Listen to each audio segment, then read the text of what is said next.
Pasukan Hizbullah kembali merilis video misi Hupu dengan menerbangkan drone pengintai mereka. Kini, semakin banyak pasukan Hizbullah menandai titik vital Israel yang akan diserang dalam perang eskalasi penuh yang akan dilakukan. Rekaman tersebut dibagikan pasukan Hizbullah pada Sabtu 22 Juni 2024. Drone pengintai tersebut menyasar markas besar Kementerian Keamanan, staf umum, dan rumah para pemimpin staf senior militer. Target lain yang ditandai oleh Hizbullah yakni Pelabuhan Ashdod, pembangkit listrik Hadera, Bandara Militer Ramat David di Afula, Bandara Pengrion, Pangkalan Nevatim, dan kilang minyak.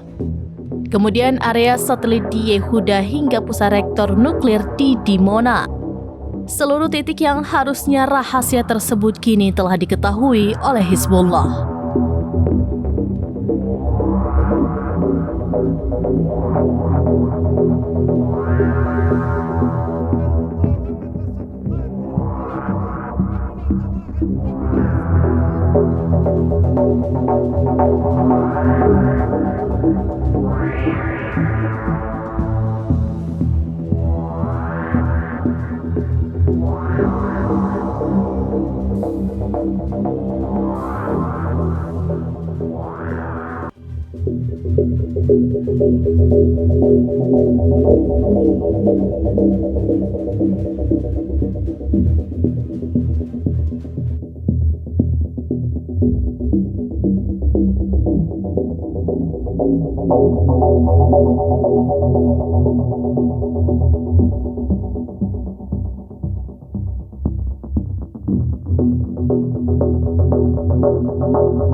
Download Tribun X sekarang, menghadirkan lokal menjadi Indonesia.